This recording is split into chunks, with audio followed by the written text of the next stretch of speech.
안녕하십니까. 일반법의 정석 석환입니다.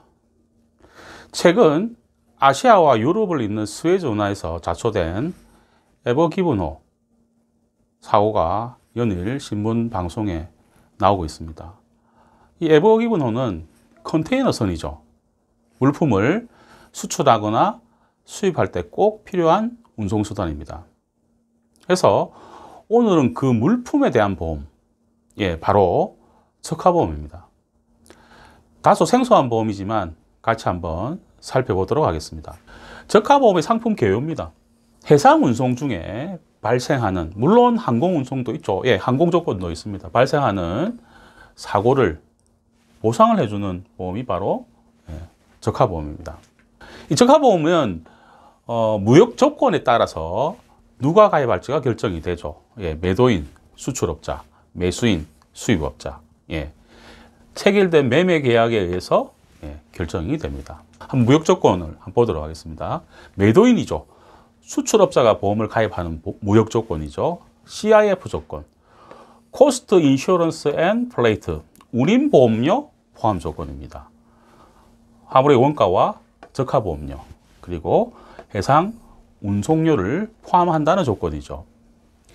이 경우에 매도인 부보는 보험을 부보를 할 때는 수출자가 부보를 하죠. 이런 경우에는 보험 조건은 수입상이 개설한 신용장 내용에 따라 결정이 됩니다. 그리고 또 착선 인도 조건, DS, 부두 인도 조건, DQ, 이런 부분도 수출업자가 보험을 가입을 해야 됩니다. 그럼 수입업자는 어떤 경우인지 한번 보도록 하겠습니다. FOB 조건, 프리 온보드, 본선 인도 조건이죠. 수출업자가 본선에 물건을 올려놓으면 끝나는 부분들이죠.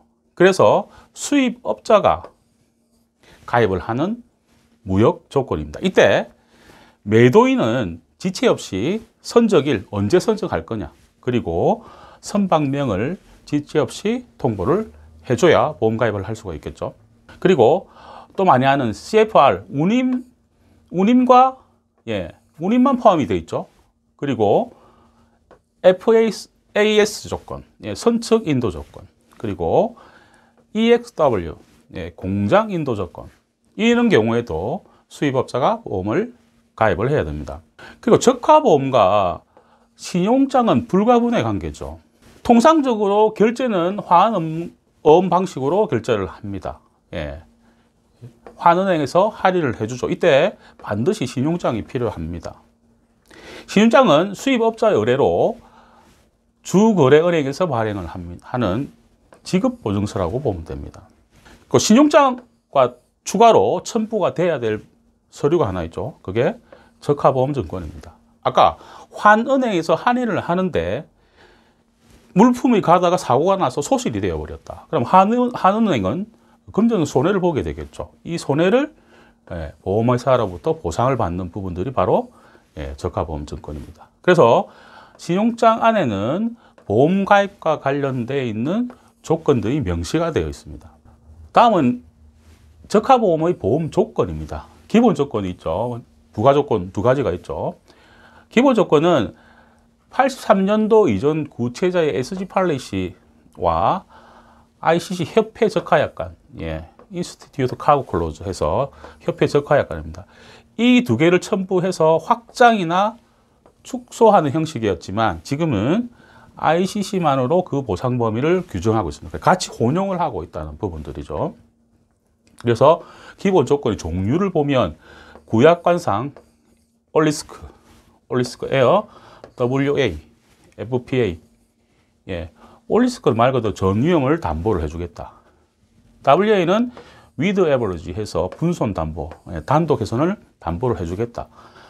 FPA는 단독 훼손은 담보를 해주지 않겠다. 그래서 분손 부담보 조건이라고 이야기를 합니다. 여기서 이야기하는 A, 올리스크에 해당하는 부분들이고, B는 WA, C는 FP에 해당하는, 물론 규정에 약간의 차이는 있지만 그렇게 해석하시면 될 것 같습니다.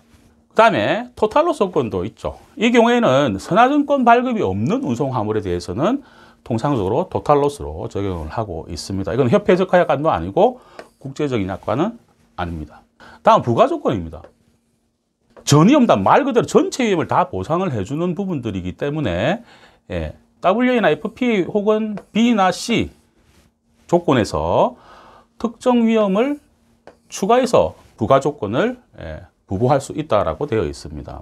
하지만 전위험 담보 조건이라 하더라도 화물의 특성에 따라 예를 들면 유리 및 요업 제품 파손이 잘 되겠죠.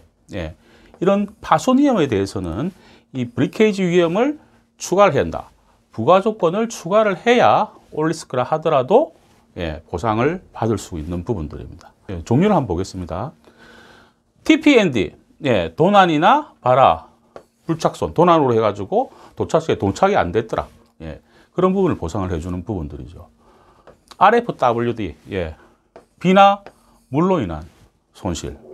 그리고 조금 전에 말씀드린 브리케이지, 파손 위험, 리키지나 쇼테이지, 누손이나 부족손, 그리고 스웨트 앤 히팅, 습기와 열에 의한 손해, 그리고 JWOB, 투하 및 갑판 유실입니다. 투하라는 것은 기상이 안 좋을 때 배가 운항에 차질이 있을 경우에는 위에 있는 물건을 바다에 던지는 부분들을 투하라 이야기를 하는 부분들이죠. 그 부분들을 부과해서 보상을 해주는 조건이죠. COOC, 유류 및 타 화물과의 접촉 손해, 그리고 훅앤홀, 갈고리 손해. 이런 경우는 섬유라든지 어류라든지 이런 갈고리로 하면 피해가 되겠죠. 이런 부분들을 커버를 할 수 있는 부분들이고, 컨테미네이션, 오손, 오염 손해를 보상을 해주는 부분, 그리고 러스트, 녹에 의한 손해. 이 철 제품 같은 경우는 녹에 의한 손해도 부과를 해야만 보장을 받을 수 있는 부분들입니다. 다음은 구약관이든 신약관이든 면책 조항이 있겠죠.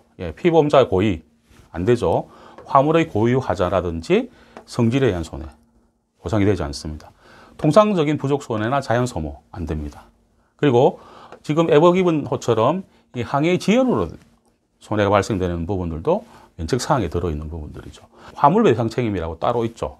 그 부분들에 대해서는 지연 손해에 대한 부분들도 커버를 하고 있는 부분들입니다. 화물의 포장 불량 안 됩니다. 손해에 따른 간접 손실도 보상이 안 되는 부분들입니다. 다음은 이제 가입 시 구비 서류입니다. 수출 계약인 경우에는 사업자 등록증, 그리고 커머셜 인보이스, 상업 송장이죠.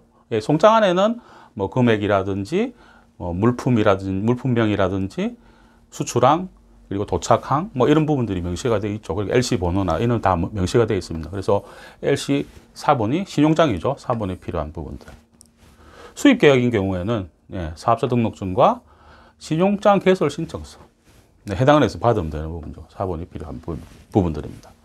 그리고 이렇게 개별 계약으로 계속 할 경우에는 일이 굉장히 많은 부분들이 있을 수 있는 업체가 있겠죠. 수출을 많이 하는 업체들. 이런 경우에는 1년에 포괄 계약으로 할 수 있는 부분들이 있습니다. 이 경우는 설문수가 필요합니다. 그 내용 안에는 HS 코드, 품목 번호죠.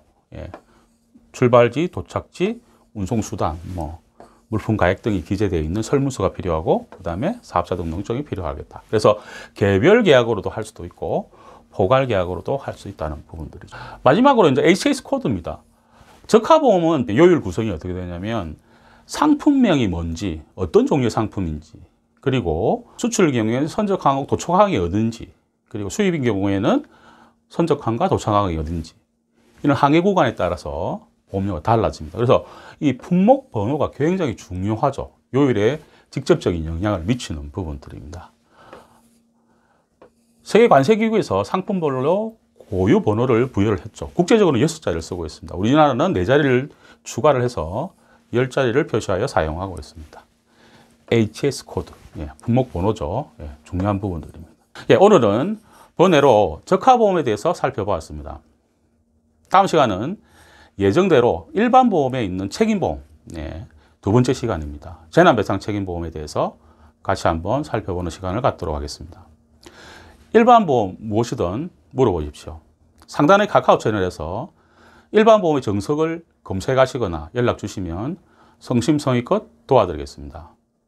항상 좋은 정보를 전달해드리는 일반 보험의 정석이 되겠습니다. 정보가 좋았으면 구독하시고 좋아요, 알림 부탁드립니다.